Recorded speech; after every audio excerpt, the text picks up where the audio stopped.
Today we're at the Austrian Permanent Representation, and as you all know, Austria is going to take over the presidency for the next 6 months. Mrs. Martina Schubert, she's the coordinator of the presidency, and she has gracefully accepted 2 days out of the start of the European presidency to receive us at our office and to give us some time for you, the audience, to explain what the presidency priorities are. So, Mrs. Schubert, first of all, let me thank you very much for agreeing to be in our vlog. It is also our first vlog. We used to do a fully fledged paper guide, but as we all know, people are consuming their information a bit differently these days, so we thought we would go and adapt to the new way of consuming, which is video. A quick word about us. We're Gibbels Public Affairs. We're a small consulting company here in Brussels. We've been doing these guides for quite a few years now, and as I said, this is the first video guide. So my first question would be probably the most relevant one. How much sleep are you getting these days? Thank you very much. Thank you for the invitation for this first vlog, for which I wish you big success and a lot of followers. Thank you for coming to the permanent representation of Austria today.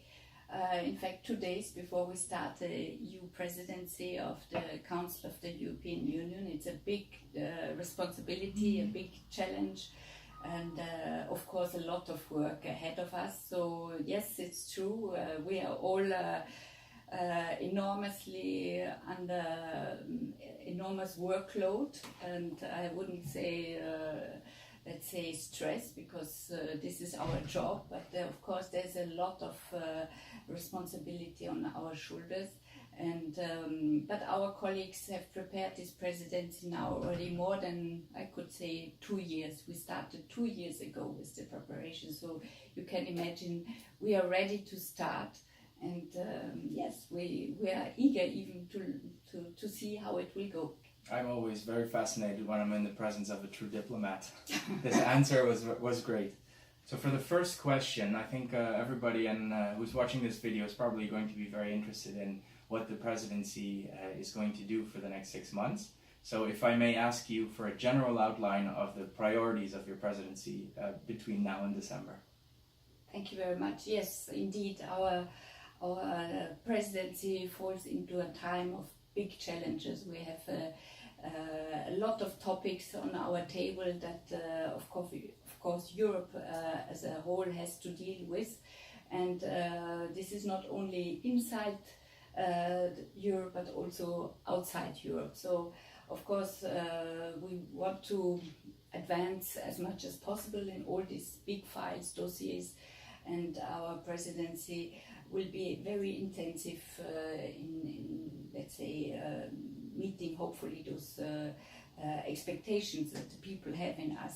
We come in a time where we are approaching the end of a legislative cycle, so next year the European Parliament will be newly elected, so there are a lot of legislative files that the European Council, the member states of the 28 member countries, want to finalize with the European Parliament, and this is a lot of workload in all the areas. But of course we have also the outside challenges we have to deal with, and we have the migration crisis that is today, for example, the topic of the European Council that is still going on.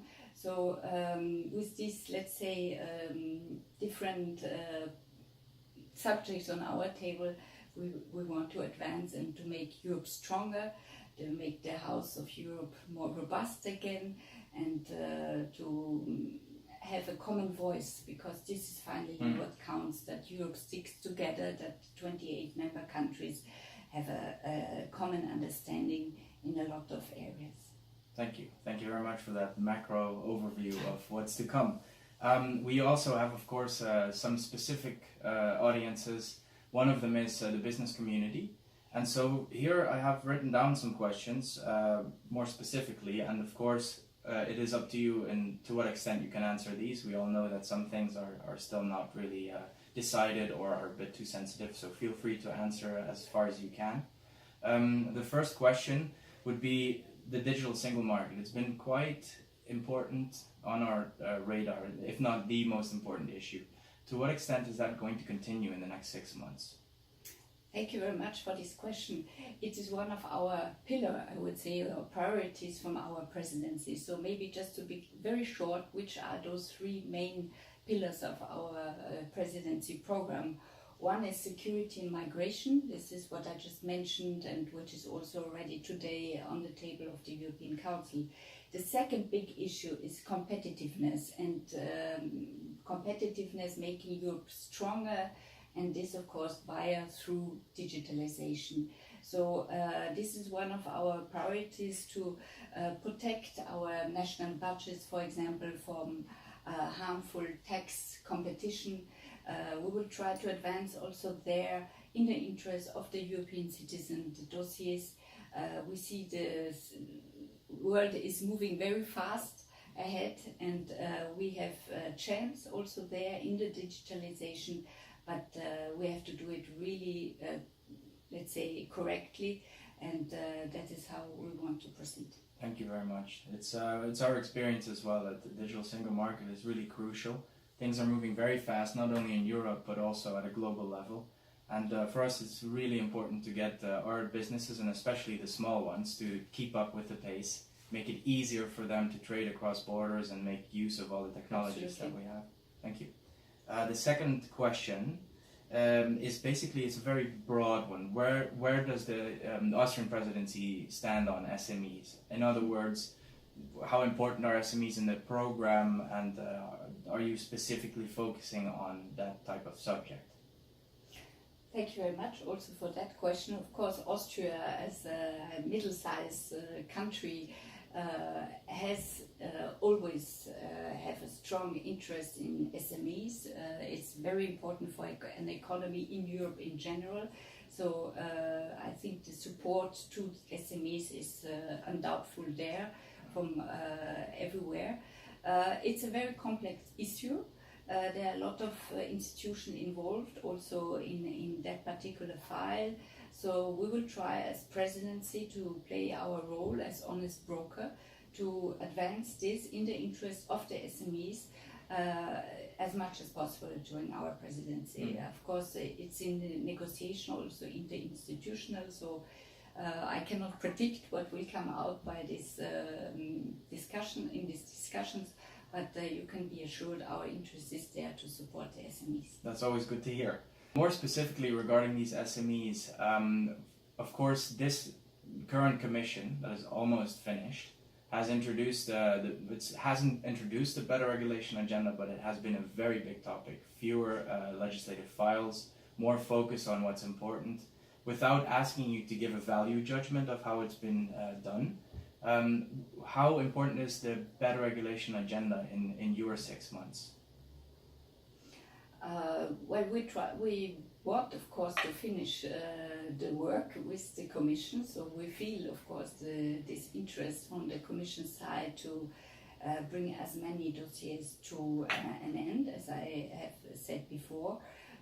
The Commission has done a lot of work in reducing, let's say, this regulation, and it goes a little bit hand in hand also of one of the priorities of the Austrian presidency, namely two things. One is subsidiarity, which you will hear very often during our presidency, to, let's say, bring the focus to the European level where it really matters on the European side and on the region and on the state level in other fields.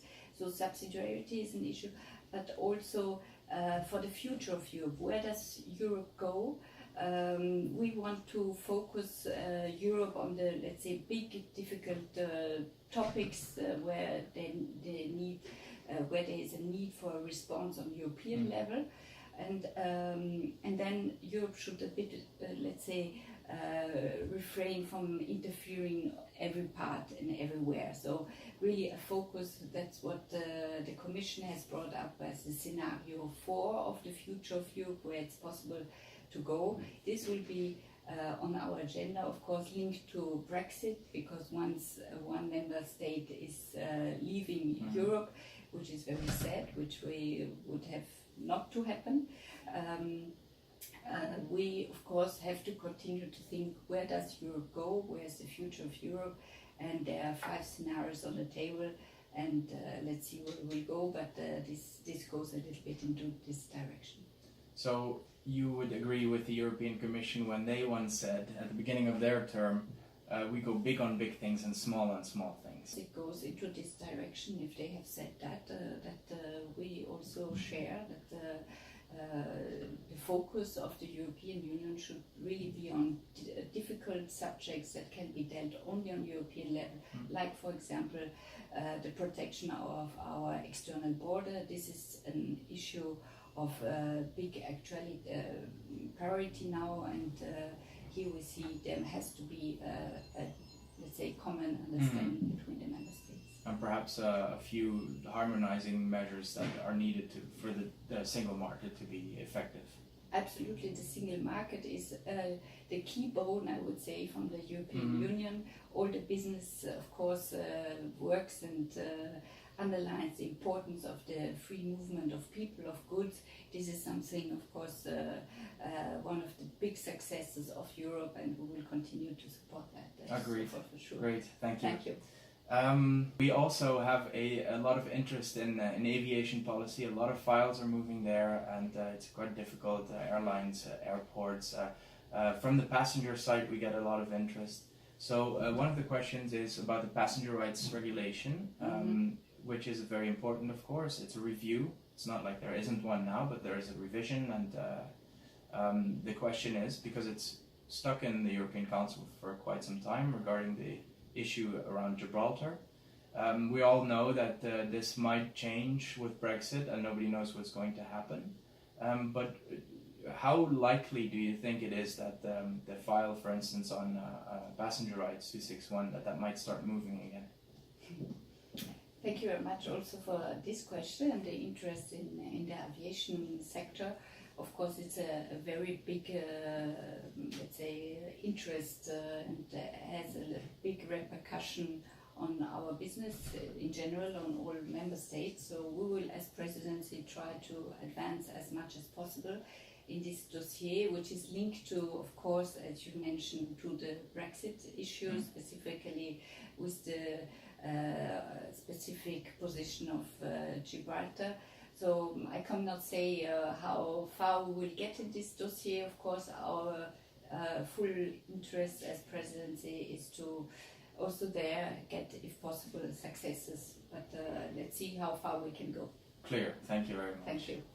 If you'd be comfortable answering, can I ask you what the ideal result would be? Let's say at the end of December, what the Austrian presidency would have achieved. What will remain from the Austrian presidency?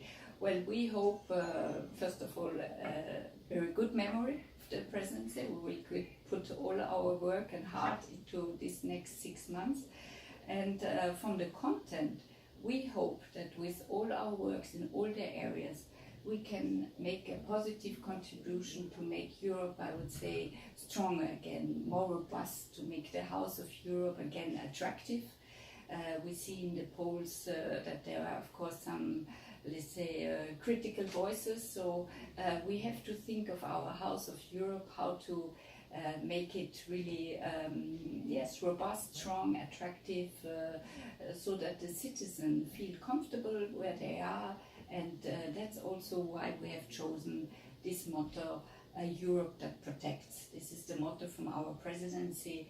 In fact, it's really, we want to go towards the citizen and to make them understand we work for you, and we want to achieve something that everybody feels happy to stay and to live in Europe. Thank you. Thank you. So, Mrs. Schubert, thank you very much for your time, especially since we're only 2 days away from the actual start of the presidency. We really appreciate your time. We won't ask any more difficult questions because we know you're busy, especially as the coordinator. That must be a very difficult job. I do not envy you at the moment. And yeah, thank you very much. Thank you. Thank you very much for coming to our office here. And to all the followers, thank you for watching, but especially I would recommend to go and see our website, eu2018.at. Have a look at it, it's great. Go see it. Thank you.